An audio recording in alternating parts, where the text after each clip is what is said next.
बिस्मिल्लाहिर्रहमानिर्रहीम। अस्सलाम वालेकुम दोस्तों, कैसे हैं आप? उम्मीद आप सब खैरियत से होंगे। दोस्तों, सीरियस पंजाब कांस्टेबल पेपर जो 2020 में हुआ था, इसमें एक उर्दू का पैराग्राफ भी था। उर्दू के पैराग्राफ के आखिर में कुछ क्वेश्चन थे और उनके आपने आंसर्स देने थे।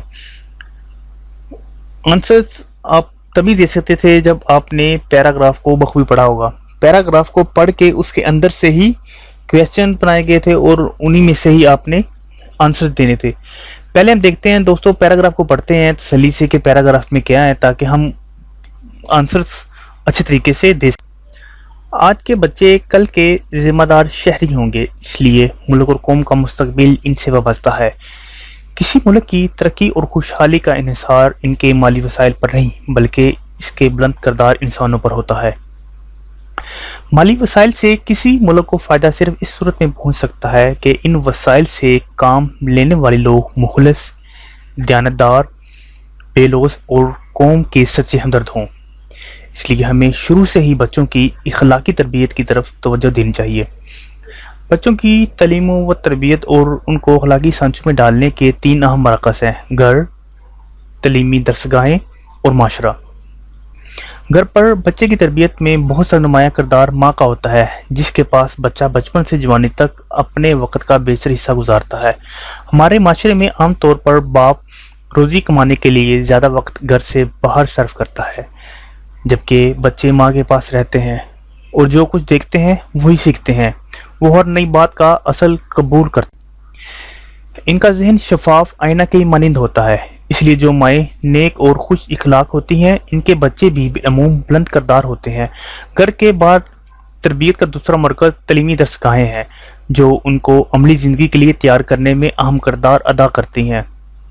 उस्ताद की शख्सियत बच्चों की ज़िंदगी पर गहरे असरात मुरतब करती है। जो उस्ताद आला इखलाकी और अमली खूबियों के हामिल होते हैं, इनसे तलीम पाने वाले बच्चे भी बाइखलाक होते हैं। बच्चों की तलीम और तरबियत में माशरा भी अहम तरीन किरदार अदा करता है।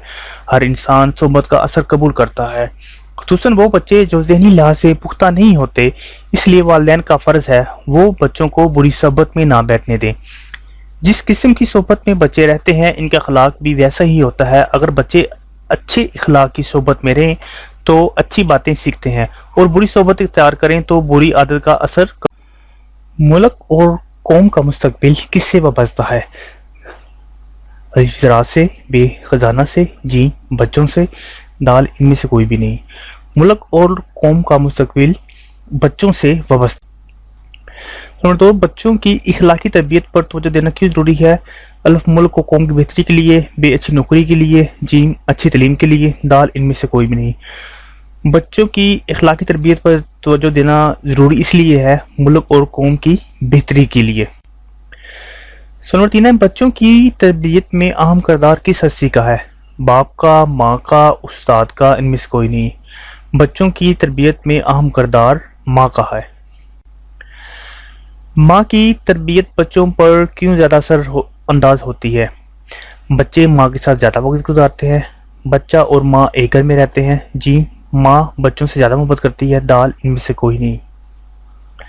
माँ की तरबियत बच्चों पर क्यों असरअंदाज होती है? इसका जवाब अलिफ जुज़ है, बच्चे माँ के साथ ज़्यादा वक्त गुजारते हैं। बच्चे हर नई बात का असर जल्दी क्यों कबूल कर लेते हैं? अलिफ शरारतों के बाइस, बे ज़हनी पुख्तगी ना होने के बाइस, जीम गैर संजीदा होने के बाइस, दाल इनमें से कोई नहीं। जवाब, बच्चे हर नई बात का असर इसलिए कबूल कर लेते हैं क्योंकि उनकी ज़हनी पुख्तगी नहीं। शेर के आखिर में आने वाले लफ्ज़ या अल्फाज के मजमूए को डैश कहते हैं। क्या कहते हैं? अलिफ मतला कहते हैं, बे मक्ता कहते हैं, जीम रदीफ कहते हैं, दाल काफिया कहते हैं, इनमें से कोई भी नहीं। शेर के आखिर में आने वाले लफ्ज़ या अल्फाज के मजमूए को काफिया कहते हैं। मुश्ताक और बेजार मानी एतबार से एक दूसरे के डैश हैं। क्या है? अलिफ मुतरादिफ हैं, बे मुतजाद हैं, जीम जो मानी है, दाल मुरक्कब हैं, या इनमें से कोई भी नहीं है। कहते हैं मुश्ताक और बेजार मानी एतबार से एक दूसरे के मुतजाद हैं। ऐसा जुमला जिसमें मुस्तक़िल इसम और मुस्तक़िल फ़ेल وہ کہلاتا ہے کیا؟ جملہ اسمیہ، جملہ فعلیہ، جیم جملہ نام، دال مفعول، اور ان میں سے کوئی نہیں۔ اس کا آنسر الف جز ہے، جملہ اسمیہ کہلاتا ہے۔ روزمرہ میں الفاظ اپنے ڈیش معنوں میں استعمال ہوتے ہیں۔ الف جز حقیقی معنوں میں، بے غیر حقیقی میں، جیم مجازی میں، دال اصطلاحی میں۔ اس کا آنسر الف جز ہے حقیقی۔ روزمرہ میں الفاظ اپنے حقیقی معنوں میں استعمال ہوتے ہیں۔ کہتا ہے فعل اور مصدر میں کیا فرق ہے؟ الف جز فعل میں زمانہ پایا جاتا ہے جبکہ مصدر میں نہیں۔ بے فعل میں زمانہ نہیں پایا جاتا، مصدر میں پایا جاتا ہے۔ جیم دونوں میں کوئی فرق نہیں۔ دال فعل کے ساتھ فاعل لازمی آتا ہے، اور ان میں سے کوئی نہیں۔ اس کا آنسر کا جو جواب ہے وہ آپشن الف ہے، فعل میں زمانہ پایا جاتا ہے جبکہ مصدر میں نہیں پایا جاتا۔ لفظ خواجہ کا مؤنث بتائیں۔ الف خواجی، بے خاتون، جیم خواجنی، دال مرد، ان میں سے کوئی نہیں۔ لفظ خواجہ کا مؤنث خاتون ہے۔ میں سے درست جملہ بتائیں۔ باغ میں لمبا لمبا گھاس اگائیں، باغ میں لمبا لمبا گھاس اگی ہے، باغ میں لمبی لمبی گھاس اگی ہے، باغ میں لمبا لمبا گھاس اگا ہے، ان میں سے کوئی نہیں۔ جیم جز ہے، باغ میں لمبی لمبی گھاس اگی ہے، یہ فکرہ درست ہے۔ اشرفیاں لٹی کولوں پر مہر، اس ضرب المثل سے کیا مراد ہے؟